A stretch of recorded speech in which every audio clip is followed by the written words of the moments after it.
평생을 아들 하나만 보고 살아온 엄마가 있었습니다. 그런데 남편이 세상을 떠나며 남긴 유언장에 충격적인 한 줄이 적혀 있었습니다. 이 아이는 내 자식이 아니다. 67년을 살아온 한 여인의 가슴 깊이 숨겨놓은 비밀이 남편의 유언으로 인해 세상에 드러나고 아들마저 등을 돌렸을 때 정순의 삶은 순식간에 무너져 내렸습니다. 하지만 그 순간이 진짜 자신을 찾아가는 시작이 될 줄은 몰랐습니다. 오늘 주제가 마음에 드신다면 구독과 좋아요를 눌러주세요. 더 많은 이야기를 전하는 힘이 됩니다. 정순의 하루는 새벽 5시 반에 시작됩니다. 깜깜한 부엌에서 혼자 불을 켜고 아들 민호를 위한 도시락을 준비하는 게 일상이었죠. 67세가 된 지금도 40살이 넘은 아들을 위해서 손수 만든 반찬을 냉장고에 가득 채워둡니다. 민호야, 엄마가 만든 나물 반찬 가져가렴. 정수는 아들에게 전화를 걸어 언제나 같은 말을 건넸습니다. 하지만 요즘 민호의 대답은 점점 짧아졌어요. 엄마, 바빠서 못 가요. 다음에 갈게요. 그럴 때마다 정순의 마음엔 설명할 수 없는 불안이 스며들었습니다. 혹시 언젠가 이 아이가 자신을 완전히 떠나버릴까 봐서요. 정순에게는 아무도 모르는 비밀이 있었습니다. 민호는 결혼 전 사랑했던 남자와의 사이에서 생긴 아이였어요. 25살이던 정순에게는 진혁이라는 남자가 있었죠. 대학생이던 진혁은 정순보다 2살 위였습니다. 둘은 서로 깊이 사랑했고 결혼 약속까지 했었어요. 하지만 진혁의 부모님은 정순과의 결혼을 반대했습니다. 집안 배경이 맞지 않는다는 이유였어요. 진혁은 부모님을 설득해보겠다고 했지만 시간이 흐르면서 점점 소극적으로 변했습니다. 정순아, 조금만 더 기다려줘. 부모님 마음을 돌려볼게. 진혁은 이렇게 말했지만 그의 목소리에는 확신이 없었어요. 정수는 불안했지만 사랑하는 사람을 믿기로 했습니다. 그런데 정순이 임신 사실을 알게 된 건 진혁이 다른 여자와 약혼했다는 소식을 들은 직후였어요. 친구가 전해준 소식은 정순의 세상을 무너뜨렸습니다. 정순아, 미안해. 진혁이가 부모님이 정해준 여자랑 약혼했대. 정순은 믿을 수 없었어요. 진혁에게 연락을 해봤지만 전화를 받지 않았습니다. 진혁 씨, 저 정순이에요. 꼭 할 말이 있어요. 정순은 여러 번 메시지를 남겼지만 진혁은 끝내 답하지 않았어요.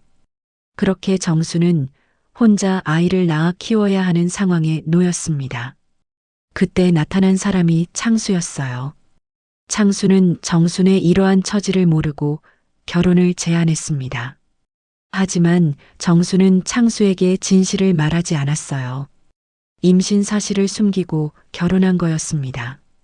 정순 씨, 저와 결혼해 주세요. 행복하게 해드릴게요. 창수의 따뜻한 말에 정순은 마음이 흔들렸어요. 하지만 임신 사실을 말할 용기는 없었습니다. 혹시 창수가 마음을 바꿀까봐 두려웠거든요. 결혼 후 2달 만에 정수는 창수에게 임신 소식을 알렸습니다. 마치 결혼 후에 생긴 아이인 것처럼 말이에요. 창수 씨, 아이가 생겼어요. 창수는 기뻐했지만 시간이 흐르면서 의심하기 시작했습니다. 민호가 예정일보다 훨씬 일찍 태어났거든요. 게다가 민호는 창수와 전혀 닮지 않았어요. 여보, 민호가 왜 이렇게 일찍 태어난 걸까? 미숙아도 아닌데. 창수가 의심스러운 눈빛으로 물을 때마다 정수는 가슴이 철렁했습니다. 아마 날짜를 잘못 계산한 것 같아요. 첫 아이라 그런가 봐요. 정수는 애매하게 둘러댔지만 창수의 의심은 점점 커져갔어요. 민호가 자라면서 창수의 의혹은 더욱 확실해졌습니다. 민호는 정순을 닮기는 했지만 창수와는 정말 하나도 닮지 않았거든요. 하지만 창수는 민호에게만큼은 진짜 아버지처럼 사랑을 주었어요. 민호야, 아버지랑 축구하러 갈까? 네, 좋아요, 아버지. 민호는 창수를 진짜 아버지라고 믿으며 자랐습니다. 창수도 겉으로는 자상한 아버지였어요. 하지만 정순과 둘이 있을 때는 가끔 의심의 눈빛을 보냈습니다. 그렇게 10년이 흘렀을 때 창수가 정순에게 직접 물었습니다. 여보, 솔직히 말해줘. 민호가 정말 내 아이가 맞나? 정수는 부정했지만 창수는 이미 확신하고 있었어요. 아니에요, 여보. 민호는 당신 아들이에요. 그럼 왜 나랑 하나도 안 닮았을까? 당신 전 남자친구랑은 닮았으면서. 창수는 정순의 과거를 조사해 봤던 거예요. 진혁의 사진까지 구해서 민호와 비교해 봤다고 했습니다. 그날 이후 창수는 정순에게 차갑게 대했어요. 민호에게는 겉으로 잘해줬지만 마음속으로는 늘 거리감을 두고 있었습니다. 당신이 거짓말한 건 알지만 그래도 민호는 내가 키운 아이야. 하지만 언젠가는 진실을 말할 거야. 창수는 이렇게 말하며 30년 동안 침묵을 지켰습니다. 하지만 정순과의 관계는 예전 같지 않았어요. 부부라기보다는 한 지붕 아래 사는 남남 같았죠. 그래도 정수는 민호만 보며 살았습니다. 아들이 학교에서 상을 받으면 가장 기뻤고 아들이 아프면 밤새 간병했어요. 아들의 웃음이 정순의 삶을 지탱하는 전부였습니다. 민호야, 엄마가 도시락 쌌어. 아침에 잘 챙겨 먹어. 정수는 매일 새벽에 일어나서 아들을 위한 도시락을 정성스럽게 준비했어요.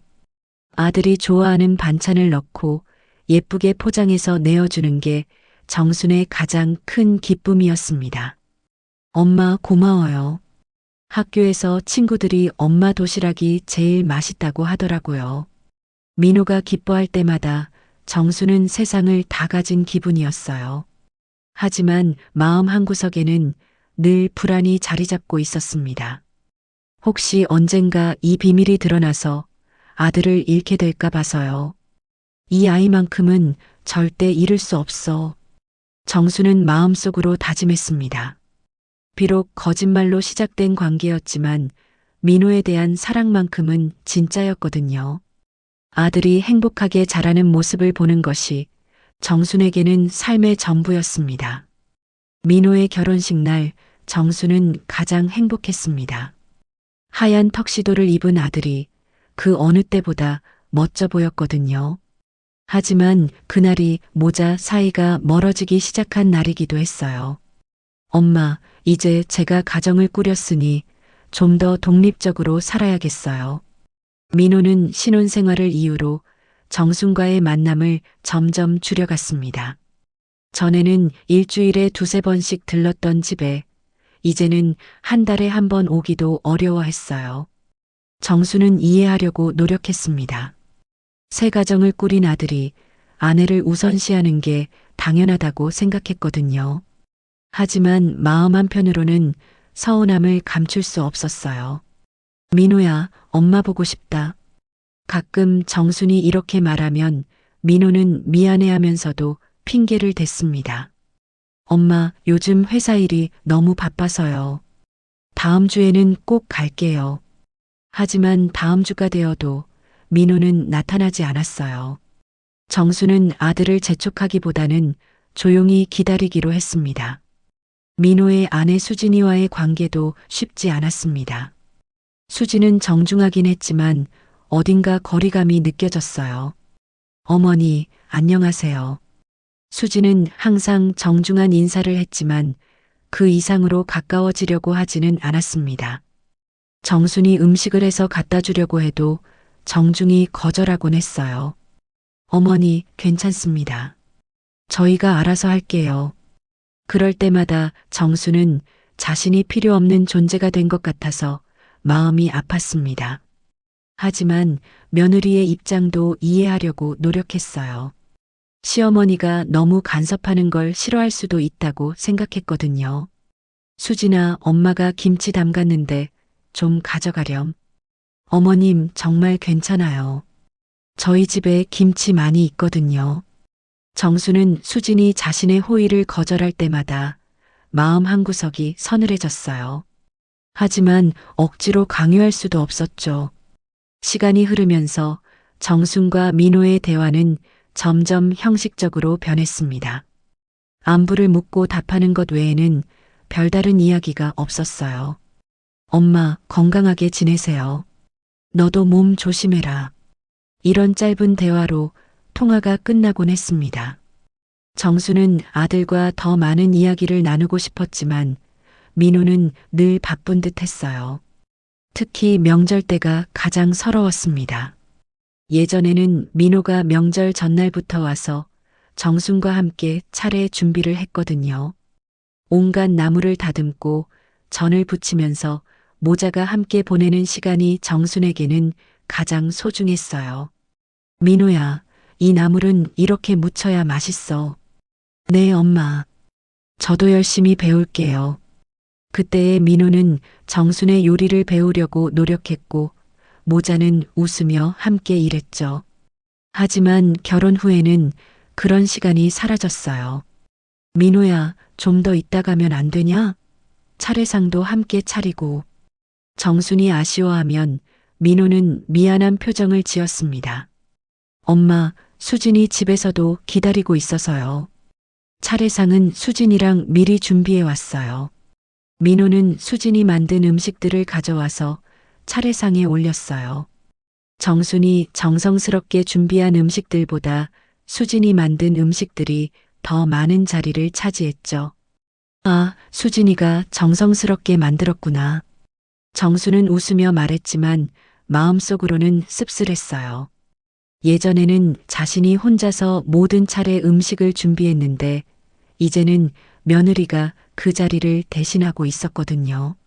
하지만 그 다음은 좀처럼 오지 않았습니다. 정수는 점점 혼자 보내는 시간이 많아졌어요. 남편 창수도 나이가 들면서 몸이 약해졌고 집에서 조용히 지내는 시간이 늘었거든요. 민호가 요즘 잘 안 오네요. 정순이 창수에게 말하면 창수는 시큰둥한 반응을 보였어요. 그럴 수도 있지. 결혼했으니까. 창수는 민호에 대한 이야기를 별로 좋아하지 않았어요. 복잡한 감정이 있었던 거죠. 어느 날 정수는 혼자 민호의 어린 시절 사진을 보고 있었습니다. 앨범을 넘기면서 지난 시절을 그리워했어요. 이때는 정말 행복했는데 사진 속의 민호는 정순에게 환하게 웃고 있었어요. 소풍을 갔을 때, 운동회를 했을 때, 생일을 축하할 때 모든 순간에 정순이 함께 있었죠. 하지만 이제는 그런 시간들이 추억이 되어버렸어요. 민호는 자신만의 삶을 살아가고 있었고 정수는 점점 그 삶에서 멀어지고 있었습니다. 그러던 어느 날 정수는 깨달았습니다. 민호가 자신에게서 멀어지는 게 단순히 결혼 때문만은 아닐 수도 있다는 걸요. 혹시 민호가 자신의 출생에 대해 의심하고 있는 건 아닐까 하는 생각이 들었거든요. 설마 그런 건 아니겠지. 정수는 자신을 달랬지만 불안한 마음을 떨칠 수 없었습니다. 민호가 자신을 바라보는 눈빛이 예전과 다른 것 같았거든요. 마치 뭔가 의심하는 것 같은 그런 시선이었어요. 그리고 그 불안은 곧 현실이 되고 말았어요. 창수가 세상을 떠난 건 갑작스러운 일이었습니다. 평소 건강했던 창수가 심장마비로 쓰러진 거예요. 정수는 병원에서 마지막을 지켜보며 40년 함께한 세월을 떠올렸습니다. 당신 고마웠어요. 정순이 창수의 손을 잡고 속삭였지만 창수는 이미 의식을 잃은 상태였어요. 그렇게 창수는 마지막 말 한마디 남기지 못하고 떠났습니다. 정수는 창수를 떠나보내면서 복잡한 감정에 휩싸였어요. 미안함과 고마움이 동시에 들었거든요. 비록 거짓말로 시작된 관계였지만 창수는 40년 동안 한 가정의 가장 역할을 해줬으니까요. 장례를 치르는 3일 동안 민호는 아버지를 그리워하며 많이 울었어요. 정순도 슬펐지만 아들이 아버지의 죽음을 힘들어하는 모습을 보니 더 마음이 아팠습니다. 아버지가 나를 정말 아껴주셨는데. 민호는 눈물을 흘리며 아버지와의 추억을 이야기했어요. 어린 시절 함께 축구를 본 일, 자전거를 가르쳐 준 일, 학교 행사에 참석해 준 일들을 떠올리며 눈물을 멈추지 못했죠. 아버지, 정말 좋은 분이셨어요. 저한테는 세상에서 가장 자상한 아버지셨는데. 정수는 그런 아들을 위로하면서도 마음 한편으로는 복잡한 감정이 들었습니다. 창수가 민호에게 얼마나 좋은 아버지였는지 새삼 느끼게 되었거든요. 조문객들도 창수를 좋은 사람이었다고 기억했어요. 고인은 참 좋은 분이셨어요. 민호를 정말 사랑하고 아끼셨죠. 맞아요. 아들 자랑을 얼마나 많이 하셨는지 몰라요. 사람들의 말을 들으며 정수는 창수에 대한 미안함이 더욱 커졌어요. 자신의 거짓말 때문에 상처받았을 창수의 마음을 생각하니 가슴이 아팠거든요. 장례를 마치고 일주일 후 창수가 생전에 거래하던 변호사가 집에 찾아왔습니다. 유언장을 공개하러 온 거였어요. 고인께서 남기신 유언을 읽어드리겠습니다. 변호사는 정중한 목소리로 유언장을 펼쳤습니다. 재산 분배에 관한 내용이 대부분이었어요. 집과 땅은 정순에게, 예금은 민호에게 상속한다는 평범한 내용이었습니다. 고인께서는 정순 부인께 집과 토지를 물려주시고 민호 씨에게는 예금과 주식을 상속하신다고 하셨습니다. 정순과 민호는 조용히 듣고 있었어요. 특별할 게 없는 내용이라고 생각했거든요. 하지만 변호사가 마지막 부분을 읽을 때 거실의 공기가 순식간에 얼어붙었습니다. 마지막으로 고인께서 개인적으로 남기신 말씀이 있습니다. 변호사는 잠깐 망설이더니 천천히 읽기 시작했어요. 변호사의 표정도 어딘가 불편해 보였어요. 여보, 40년 동안 고마웠다. 당신과 함께한 세월이 모두 나쁘지만은 않았어. 하지만 한 가지는 끝까지 말하지 못했구나. 이 아이는 내 자식이 아니다. 그래도 나는 민호를 진짜 아들처럼 사랑했다. 이제 진실을 알고 각자 자신의 길을 찾기 바란다. 순간 거실에는 정적이 흘렀습니다. 민호는 충격에 입을 다물지 못했고 정수는 숨이 막혔어요. 40년간 숨겨왔던 비밀이 한순간에 드러난 거였습니다. 이게 무슨 말씀이세요? 민호가 떨리는 목소리로 물었습니다. 정수는 아무 말도 할 수 없었어요. 이런 날이 올 줄은 알고 있었지만 막상 닥치니 어떻게 설명해야 할지 모르겠더군요. 변호사도 난처한 표정을 지었습니다. 이런 내용의 유언을 읽어야 하는 상황이 편하지 않았던 거예요. 제가 드릴 말씀은 여기까지입니다. 나머지는 가족분들끼리 이야기하시기 바랍니다. 변호사가 떠나고 나서 정순과 민호는 한참 동안 말없이 앉아 있었습니다. 민호는 믿을 수 없다는 표정으로 정순을 바라봤어요. 엄마, 이게 정말이에요? 아버지가 제 친아버지가 아니라는 거예요? 정순은 고개를 들 수 없었습니다. 거짓말을 할 수도 진실을 말할 수도 없는 상황이었거든요. 민호야. 정순이 입을 열려고 했지만 목소리가 나오지 않았어요. 40년 동안 마음속에 묻어둔 비밀이 이렇게 갑작스럽게 드러날 줄은 몰랐거든요. 민호는 일어서서 집안을 서성이기 시작했습니다. 머릿속이 복잡했던 거예요. 그럼 제가 지금까지 살아온 게 뭐예요? 아버지라고 부르던 분이 사실은 남이었다는 거예요? 민호의 목소리에는 분노와 혼란이 섞여 있었습니다. 정수는 아들의 마음을 이해했지만 어떻게 위로해야 할지 몰랐어요. 엄마는 뭐라고 할 말씀이 있으세요? 40년 동안 저한테 거짓말을 하신 거예요? 민호의 목소리가 점점 높아졌어요. 정수는 그런 아들을 보며 가슴이 찢어질 것 같았습니다. 민호야, 엄마도. 아니에요. 저는 지금까지 뭘 믿고 살아온 거예요? 제 정체성이 뭐예요? 민호는 주체할 수 없는 감정에 휩싸여 있었어요. 분노와 배신감, 그리고 혼란이 한꺼번에 몰려왔거든요. 그날 밤 민호는 집에 들어가지 않고 어디론가 떠났습니다.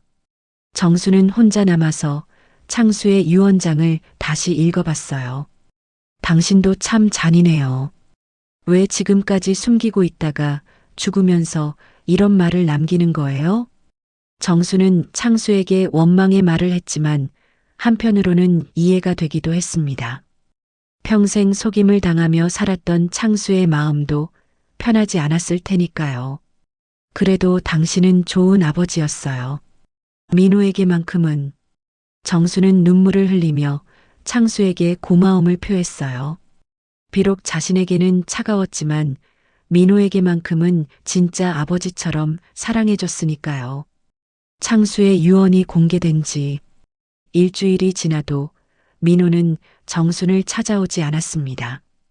전화도 받지 않았고 문자 메시지에도 답하지 않았어요. 정수는 매일 밤 잠들지 못하고 지난 일들을 떠올렸습니다. 민호야, 엄마는 어떻게 해야 하니? 정수는 혼자 중얼거리며 아들을 그리워했어요. 집안 곳곳에 남아있는 민호의 흔적들이 정순의 마음을 더욱 아프게 했습니다. 민호의 어린 시절 사진, 상장들, 그리고 군 복무 시절 보내온 편지들. 모든 것이 정순에게는 소중한 추억이었지만 이제는 고통스러운 증거가 되어버렸어요. 이 모든 게 거짓말 위에 세워진 거였나? 정수는 자신의 과거를 되돌아보며 깊은 죄책감에 빠졌습니다. 25살 그때로 돌아가서 다른 선택을 할 수 있었을까 하는 생각도 들었어요.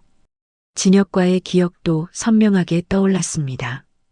진혁은 정말 멋진 남자였어요.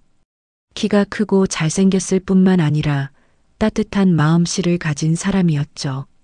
정순아, 너와 함께 있으면 세상이 다 내 것 같아. 진혁이 했던 말들이 아직도 귓가에 맴돌았어요. 하지만 그런 사랑도 현실 앞에서는 무력했죠. 진혁의 부모님은 정순을 만나본 적도 없으면서 집안 배경만으로 반대했어요. 우리 아들은 좋은 집안 딸과 결혼해야 해. 그런 집 딸은 안 돼. 진혁은 부모님을 설득해보겠다고 했지만 결국 부모님의 뜻을 거스르지 못했어요. 그리고 부모님이 정해준 여자와 약혼했죠. 정순이 임신 사실을 알게 된 것도 그 무렵이었어요. 진혁에게 연락을 시도했지만 이미 마음을 굳힌 진혁은 정순을 피했습니다. 진혁 씨, 저 정순이에요. 꼭 드릴 말씀이 있어요. 정순 씨, 미안해요. 이제 연락하지 마세요. 진혁의 차가운 목소리에 정순은 절망했어요. 사랑하는 사람에게 버림받는 것도 아팠지만 혼자 아이를 키워야 한다는 현실이 더 막막했죠. 그때 창수가 나타났어요. 정순 씨 사랑합니다. 저와 결혼해 주세요. 정순 씨를 영원히 사랑하고 행복하게 해드릴 자신이 있습니다. 창수의 제안은 정순에게 구원과 같았어요. 하지만 정순은 창수에게 진실을 말할 용기가 없었습니다. 임신 사실을 숨기고 결혼을 결정한 거죠. 정수는 창수의 선량함에 기댔지만 동시에 죄책감도 느꼈어요. 하지만 당시 상황에서는 다른 선택의 여지가 없었다고 스스로를 위로했죠. 결혼 후 2달 만에 정수는 창수에게 임신 소식을 알렸습니다. 창수 씨, 아이가 생겼어요. 정말이에요? 우리 아이가요? 창수는 진심으로 기뻐했어요. 하지만 정수는 그런 창수를 보며 가슴이 아팠습니다. 순수한 기쁨을 보이는 창수를 속이고 있다는 사실 때문이었어요. 시간이 흐르면서 창수는 의심하기 시작했습니다. 민호가 예정일보다 일찍 태어난 것도 이상했고 무엇보다 민호가 자신과 전혀 닮지 않았거든요. 정순아, 이상하네. 민호가 왜 이렇게 일찍 태어났을까? 첫 아이라 그런가 봐요. 의사 선생님도 그런 경우가 있다고 하시더라고요. 정수는 둘러댔지만 창수의 의심은 점점 커져갔어요. 특히 민호가 자라면서 창수와의 닮지 않음이 더욱 분명해졌죠. 결혼 10년째 창수가 정면으로 물어봤을 때 정수는 당황했어요. 정순아, 민호가 정말 내 아이 맞나? 솔직히 말해줘. 무슨 말씀이세요? 민호는 당신 아들이에요.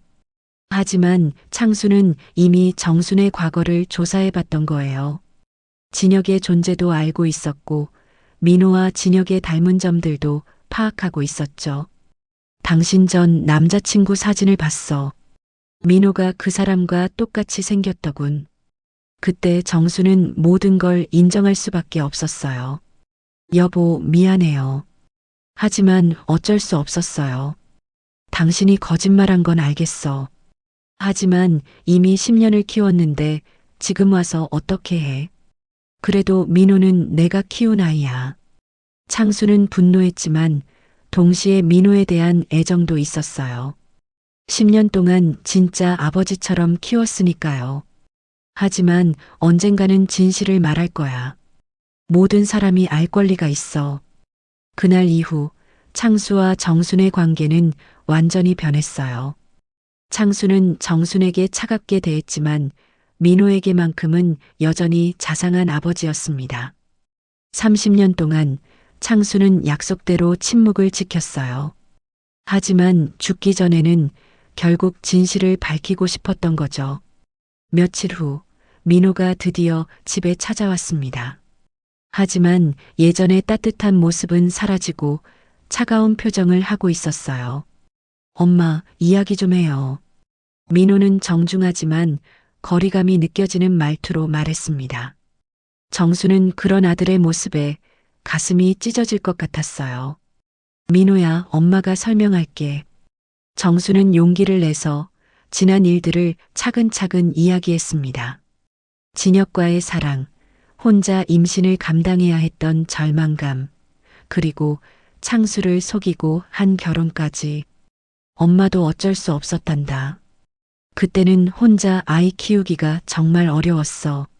사회적 편견도 심했고 미혼모로 살기에는 너무 힘들었어. 민호는 조용히 듣고 있었지만 표정은 여전히 차가웠습니다. 그럼 아버지는 처음부터 속으신 거네요? 엄마가 거짓말을 하신 거고요. 그래, 엄마가 잘못했어. 하지만 너를 사랑하는 마음만큼은 진짜였어. 그분은 30년 동안 그걸 알고 계셨던 거죠? 그런데도 저를 키워주신 거고요. 민호의 목소리에는 복잡한 감정이 섞여 있었습니다. 분노보다는 혼란스러움이 더 컸어요. 그럼 제 친아버지는 어디 계세요? 그 진혁이라는 분은 지금 뭘 하고 계신 거예요? 그건 엄마도 몰라. 40년 동안 연락이 끊어졌어. 정수는 솔직하게 대답했어요. 진혁이 지금 어디서 무엇을 하며 사는지 정말 알 수 없었거든요. 민호는 한참 동안 생각하더니 일어섰습니다. 엄마, 저 시간이 좀 필요해요. 아버지에 대해서도, 엄마에 대해서도, 그리고 저 자신에 대해서도 생각할 게 너무 많아서요. 민호야, 제가 누구인지도 모르겠고 지금까지 살아온 게 뭔지도 모르겠어요. 시간을 주세요. 그 말을 남기고 민호는 집을 떠났습니다. 정수는 혼자 남아서 눈물을 흘렸어요. 평생 숨겨온 거짓말이 결국 가장 소중한 사람들을 아프게 한 것 같아서 마음이 아팠습니다. 내가 너무 이기적이었나? 정수는 자신을 책망했어요. 하지만 그때 상황에서는 정말 다른 선택이 있었을까 하는 생각도 들었습니다. 민호가 떠난 후 정순의 집은 정막에 휩싸였습니다. 40년 동안 가족을 위해 돌아가던 일상이 갑자기 멈춘 것 같았어요. 아침에 일어나도 해야 할 일이 없었고 저녁에도 기다리는 사람이 없었습니다. 처음 며칠은 민호에게서 연락이 올까봐 핸드폰을 손에서 놓지 못했어요. 하지만 시간이 지나도 전화는 오지 않았고 정수는 점점 현실을 받아들이게 되었습니다. 이제 정말 혼자구나. 정수는 텅 빈 집을 바라보며 쓸쓸함을 느꼈어요. 창수도 없고 민호도 없는 집에서 혼자 지내는 것이 처음에는 너무 어색했습니다. 일주일째 되던 날 정수는 거울 앞에 서서 자신의 모습을 오래 바라봤습니다. 67년을 살아온 얼굴에는 세월의 흔적이 깊이 새겨져 있었어요. 하지만 그 얼굴이 왠지 낯설게 느껴졌습니다. 이게 나구나. 정수는 혼자 중얼거렸습니다. 평생 창수의 아내, 민호의 엄마로만 살아왔는데 그 이름들을 벗어나니 진짜 자신이 누구인지 모르겠더군요. 거울 속 정수는 생각보다 여전히 단정한 모습이었어요. 비록 주름이 있긴 했지만 눈빛은 아직 맑았고 자세도 꼿꼿했습니다. 나는 과연 어떤 사람이었을까? 정수는 자신에게 물어봤어요. 결혼하기 전에 자신, 꿈을 가지고 있던 자신은 어떤 모습이었을까요?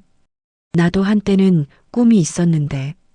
정수는 젊은 시절을 떠올렸습니다. 결혼 전에는 그림을 그리는 걸 좋아했어요. 특히 꽃을 그리는데 소질이 있었는데 친구들도 정순의 그림을 예쁘다고 칭찬했었죠. 정순아, 너 그림 정말 잘 그린다. 나중에 화가가 되는 거 아니야? 친구들이 농담처럼 했던 말들이 이제는 그리운 추억이 되었어요.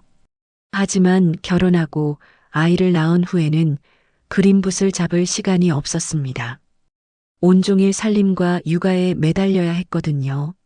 창수도 사업으로 바빴고 정수는 혼자서 모든 걸 감당해야 했어요. 그때 왜 그림을 포기했을까? 정수는 후회스러운 마음이 들었습니다. 물론 아들을 키우는 것도 중요했지만 자신의 꿈도 조금은 지켜볼 수 있었을 텐데요. 아니야, 그때는 선택의 여지가 없었어. 정수는 스스로를 위로했어요. 1980년대에는 여성이 자신의 꿈을 추구하기가 쉽지 않았으니까요. 특히 아이를 키우는 엄마에게는 더욱 그랬죠. 그날 오후 정수는 오랜만에 집 안 구석구석을 둘러봤습니다. 창수의 물건들을 정리하다가 다락방을 올라가게 되었어요. 다락방에는 오래된 물건들이 가득했습니다. 민호의 어린 시절 장난감, 창수의 낡은 책들, 그리고 정순의 옛 물건들까지. 그러다가 정수는 낡은 스케치북을 발견했어요. 젊은 시절 그렸던 그림들이 그대로 남아 있었습니다. 이런 게 아직 있었네. 정수는 스케치북을 펼쳐보며 옛 추억에 잠겼습니다. 서툰 솜씨였지만 꽃과 나무를 그린 그림들이 정성스럽게 그려져 있었어요. 장미, 국화, 해바라기. 계절마다 피는 꽃들을 그린 그림들이 페이지를 가득 채우고 있었습니다. 그 중에서도 유독 눈에 띄는 그림이 있었어요. 혼자 피어있는 들꽃을 그린 그림이었는데 꽃잎 하나하나가 세심하게 표현되어 있었습니다. 아무도 돌보지 않는 길가에서도 묵묵히 자신의 아름다움을 피워내는 들꽃의 모습이었어요. 이 그림 참 마음에 들었는데 정수는 그 그림을 보며 그때의 마음을 떠올렸습니다. 아무도 알아주지 않는 곳에서도 자신만의 방식으로 살아가는 들꽃의 모습이 인상적이었거든요. 나도 저 꽃처럼 다시 피어볼 수 있을까? 정수는 자신에게 물어봤습니다. 67세라는 나이가 늦은 건 사실이지만 아직 포기하기에는 이르다는 생각이 들었어요. 그날 저녁 정수는 오랜만에 혼자 식사를 준비했습니다. 평소에는 민호가 올까봐 항상 두 사람분을 준비했는데 이제는 자신 것만 하면 되었어요. 이렇게 혼자 먹는 밥도 나쁘지 않네. 정수는 조용한 식탁에서 천천히 밥을 먹었습니다. 텔레비전도 켜지 않고 아무 소리 없는 정적 속에서 자신만의 시간을 가졌어요. 자신을 위해 차린 소박한 식탁이었지만 왠지 마음이 편안했습니다. 누군가를 기다리거나 눈치 볼 필요가 없었거든요. 식사를 마치고 설거지를 하면서 정수는 결심했습니다. 이제는 정말로 자신을 위한 시간을 만들어 보기로요. 민호가 돌아올지 안 올지는 모르겠지만 나는 내 인생을 살아야지. 정수는 거울을 다시 한번 바라보며 자신에게 다짐했습니다.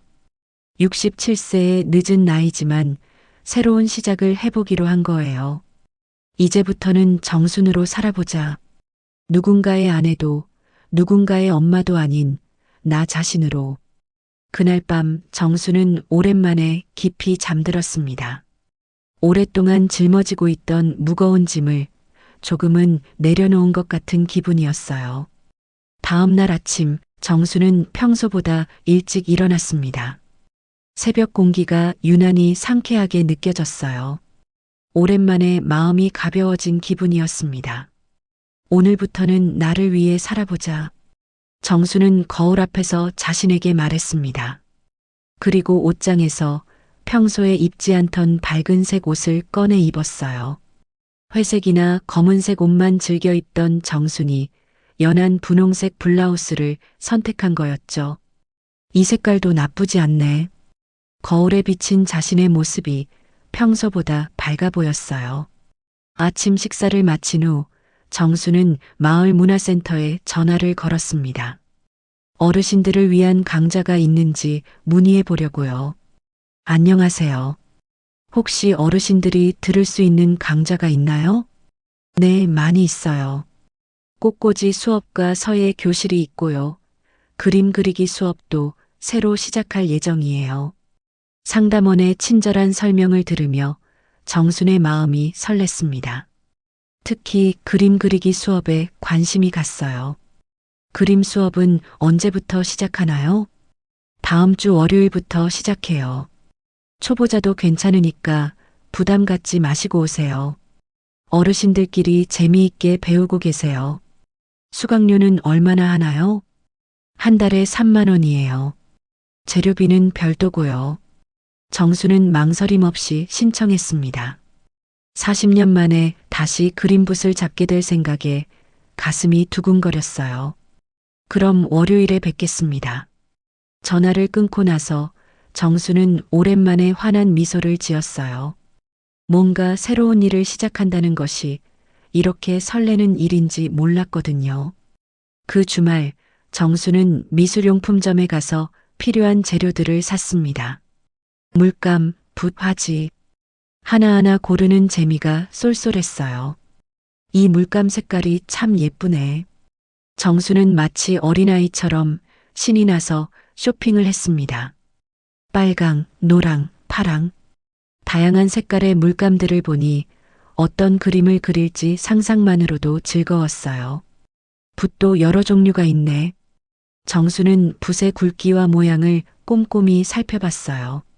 가는 붓은 세밀한 부분을 그릴 때, 굵은 붓은 넓은 면을 칠할 때 쓰면 되겠더군요.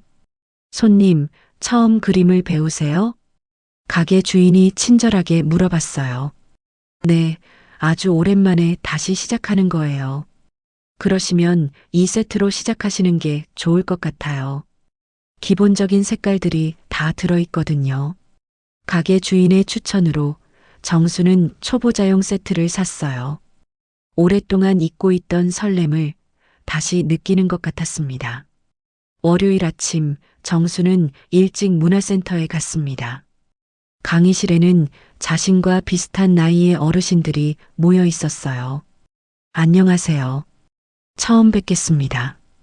정수는 다른 수강생들에게 인사를 했습니다. 모두들 친절하게 반겨주었고 정수는 금세 어울릴 수 있었어요. 저는 김정순이라고 해요. 잘 부탁드려요. 아, 정순 씨. 저는 박순자예요. 저희도 잘 부탁드려요. 함께 재미있게 배워봐요. 저는 이영이라고 해요. 그림은 처음이세요? 네, 아주 오랜만이에요. 어르신들은 서로 자기소개를 하며 친근하게 대화를 나눴어요. 정수는 오랜만에 새로운 사람들과 만나는 즐거움을 느꼈습니다. 강사 선생님이 들어오자 수업이 시작되었습니다. 젊은 여자 선생님이었는데 매우 친절하고 차근차근 가르쳐 주었어요. 안녕하세요. 저는 김미영 강사입니다. 앞으로 함께 그림을 배워볼 텐데요. 너무 부담 갖지 마시고 즐겁게 해봐요. 오늘은 첫 시간이니까 간단한 정물화를 그려보겠어요. 사과 하나를 그려볼까요? 선생님은 테이블 위에 빨간 사과 하나를 놓고 그림 그리는 방법을 설명해 주었어요. 먼저 형태를 잡아보세요. 동그라미를 그리되 완전한 원보다는 약간 찌그러진 모양으로요. 정수는 조심스럽게 붓을 들었습니다. 40년 만에 잡는 붓이라 손이 떨렸어요. 하지만 붓끝이 화지에 닿는 순간 옛날 감각이 되살아났습니다. 그렇게 좋아요. 이제 색칠을 해볼까요? 사과의 빨간색을 표현해 보세요. 정수는 빨간 물감을 붓에 묻혀 조심스럽게 색을 칠해 나갔어요. 처음에는 서툴렀지만 점점 손에 익숙해졌습니다. 어머, 정순 씨 정말 잘 그리시네요. 옆자리 순자 할머니가 감탄했습니다. 정순의 사과 그림이 생각보다 훨씬 잘 그려져 있었거든요. 아니에요. 아직 많이 서툴러요. 정수는 겸손하게 말했지만 마음속으로는 뿌듯했습니다. 자신도 아직 뭔가 할 수 있다는 걸 확인한 기분이었어요. 정순 씨는 예전에 그림을 배우신 적이 있으세요? 강사 선생님이 물어봤어요. 네, 젊었을 때 취미로 조금 그려본 적이 있어요. 그래서 손이 이렇게 자연스러우시는군요. 정말 잘 그리세요. 선생님의 칭찬에 정수는 얼굴이 빨개졌어요. 오랫동안 잊고 있던 자신감이 조금씩 되살아나는 것 같았습니다. 수업이 끝나고 정수는 집에 돌아와서 그림을 거실에 걸어놨습니다. 별것 아닌 사과 그림이었지만 정순에게는 새로운 시작을 알리는 의미 있는 작품이었어요. 40년 만에 그린 그림이구나. 정수는 자신의 그림을 바라보며 감회가 새로웠어요. 그날부터 정순의 하루는 완전히 바뀌었습니다. 아침에 일어나면 집 앞 작은 텃밭에 꽃을 심고 오후에는 그림을 그렸어요. 문화센터에서 배운 것을 복습하기도 하고 새로운 소재로 도전해 보기도 했습니다. 오늘은 국화를 그려볼까? 정수는 마당에 핀 국화를 보며 스케치북을 펼쳤어요. 노란 국화꽃을 자세히 관찰하고 하나하나 꽃잎을 그려나갔습니다. 그림을 그리는 동안에는 다른 생각이 들지 않았어요. 오로지 꽃의 아름다움에만 집중할 수 있었죠. 그래서 그림 그리는 시간이 정순에게는 가장 편안한 순간이었습니다. 저녁에는 문화센터에서 만난 친구들과 전화로 안부를 나누기도 했어요. 정순 씨, 오늘 그림 어떻게 그리셨어요? 순자 할머니가 전화로 물어봤어요. 국화를 그렸는데 생각보다 어렵더라고요. 순자 씨는 뭘 그리셨어요? 저는 감을 그렸는데 영 모양이 이상해서 혼났어요. 둘은 웃으며 그림 이야기를 나눴어요. 이런 소소한 대화가 정순에게는 큰 즐거움이었습니다. 정순 씨, 내일 꽃꽂이 수업도 한번 들어보실래요? 저랑 영애 씨도 신청했거든요. 새로 사귄 친구의 제안에 정수는 기꺼이 응했습니다. 이제는 새로운 것에 도전하는 게 두렵지 않았거든요. 좋아요. 꽃꽂이도 배워보고 싶었어요. 몇 주가 지나자 정순의 집은 완전히 달라졌습니다. 거실에는 직접 그린 그림들이 걸려 있었고 곳곳에 꽃꽂이 작품들이 놓여 있었어요. 현관에는 정순이 직접 꽂은 국화 꽃꽂이가, 거실에는 장미 그림이, 부엌에는 과일 정물화가 걸려 있었습니다. 집 전체가 밝고 화사해 보였어요. 집이 이렇게 예쁠 수가 있구나. 정수는 자신이 꾸민 집을 둘러보며 만족스러워했어요. 예전에는 민호와 창수만 생각하며 꾸몄는데 이제는 자신의 취향대로 꾸밀 수 있었거든요. 어느 날 오후 정수는 혼자 차를 마시며 창밖을 바라봤습니다. 텃밭에 심은 꽃들이 예쁘게 피어 있었어요. 코스모스, 해바라기, 봉선화, 가을 꽃들이 바람에 흔들리고 있었습니다. 이렇게 사는 것도 나쁘지 않네. 정수는 만족스러운 미소를 지었습니다. 민호에 대한 그리움은 여전했지만 이제는 그것만이 삶의 전부가 아니라는 걸 알았어요. 자신만의 시간을 갖고 자신만의 취미를 즐기는 것도 충분히 의미 있는 일이었습니다. 67세에 시작한 새로운 인생이었지만 하루하루가 즐거웠어요. 그때 문득 현관문을 두드리는 소리가 들렸습니다. 정수는 궁금한 마음으로 문을 열었어요. 엄마. 문 앞에는 민호가 서 있었습니다.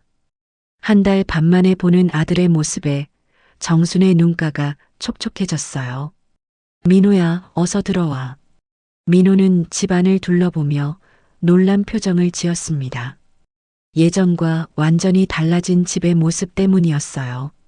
엄마, 이 그림들 누가 그린 거예요? 엄마가 그렸단다. 민호는 믿을 수 없다는 듯이 정순의 그림들을 하나하나 살펴봤습니다. 사과, 배, 국화, 장미. 다양한 소재의 그림들이 집 안 곳곳에 걸려 있었어요. 엄마가 이런 재능이 있으신 줄 몰랐어요. 엄마도 이제서야 알았단다. 정수는 웃으며 대답했습니다. 아들이 돌아온 기쁨도 있었지만 이제는 그것에만 매달리지 않을 자신이 있었어요. 그리고 이 꽃꽂이들도 엄마가 하신 거예요? 그래, 문화센터에서 배웠어. 재미있더라. 민호는 어머니의 변화에 놀랐습니다. 예전에 정수는 오로지 가족만을 위해 살았는데 지금은 자신만의 세계를 가지고 있었거든요. 엄마, 죄송해요. 그동안 연락도 안 드리고. 괜찮다. 내가 생각할 시간이 필요했을 거야. 정수는 아들을 이해한다고 말했습니다. 그리고 정말로 마음속으로도 이해하고 있었어요. 엄마는 이제 어떻게 지내실 거예요? 민호가 조심스럽게 물었습니다. 정수는 잠깐 생각해 보더니 환한 미소로 답했어요. 엄마는 엄마대로, 너는 너대로 살면 되는 거야. 그래도 가끔은 안부 정도는 물어보면 좋고. 민호는 엄마의 변화에 놀랐습니다. 예전처럼 자신에게 매달리지 않는 모습이 오히려 더 든든해 보였거든요. 엄마, 저도 이제야 알겠어요. 아버지가 왜 그런 유언을 남기셨는지. 민호가 조용히 말했습니다. 아버지는 저를 정말 아들처럼 사랑해 주셨어요. 하지만 엄마도 저도 진실을 알아야 한다고 생각하셨던 거죠. 정수는 고개를 끄덕였습니다. 그래, 창수 아버지는 좋은 분이었어. 너에게도 엄마에게도. 이제 저도 아버지 마음을 이해해요. 그리고 엄마가 왜 그런 선택을 하셨는지도. 민호는 이제 원망보다는 이해의 마음이 더 컸습니다. 시간이 지나면서 모든 사람이 각자의 이유가 있었다는 걸 깨달았거든요. 엄마, 저는 지난날이나 지금이나 앞으로나 영원히 엄마 아들이에요. 정수는 민호의 말에 눈물이 날 뻔했어요. 하지만 꾹 참았습니다. 이제는 아들에게 의존하지 않을 거니까요. 고맙다, 민호야. 하지만 이제 엄마는 괜찮아. 너도 내 인생 열심히 살고. 그날 저녁 모자는 오랜만에 함께 식사를 했습니다. 예전처럼 끈끈한 관계는 아니었지만 서로를 인정하고 존중하는 새로운 관계였어요. 정순이 직접 기른 상추로 쌈을 싸주고 민호는 어머니의 그림들을 하나하나 감상했어요. 엄마, 이 해바라기 그림 정말 예뻐요. 그래, 엄마가 제일 좋아하는 그림이야. 왜 해바라기를 좋아하세요? 해바라기는 항상 태양을 바라보잖아. 어떤 상황에서도 밝은 쪽을 보려고 하는 게 멋있어. 민호는 어머니의 말에 깊이 공감했어요. 어머니가 지금 그런 마음으로 살아가고 있다는 걸 알 수 있었거든요. 엄마, 저도 가끔 안부 연락드릴게요. 그리고 엄마 그림 전시회 같은 거 하시면 꼭 보러 갈게요.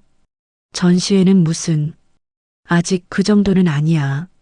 정수는 웃었지만 마음속으로는 전시회를 할 정도로 실력을 늘려보고 싶다는 생각이 들었어요. 민호가 돌아간 후 정수는 혼자 설거지를 하며 생각했습니다. 이제 정말 새로운 시작이구나. 67세에 찾은 자신만의 인생. 늦었지만 진짜 자신의 이름으로 사는 삶을 시작한 것이었어요. 정수는 거실에 걸린 해바라기 그림을 바라보며 환하게 웃었습니다. 앞으로 어떤 그림을 그릴지, 어떤 꽃을 기를지 생각하니 마음이 설렜어요. 내일은 뭘 그려볼까? 정수는 스케치북을 펼치며 새로운 하루를 기대했습니다. 이제는 누구를 위한 것도 아닌 오로지 자신만을 위한 시간이었으니까요. 정수는 타인을 위한 삶에서 벗어나 자신의 가치를 발견하며 진정한 자아를 찾았습니다. 오늘 이야기 공감되셨다면 구독과 좋아요 눌러주시고 다음 이야기에서 또 만나요.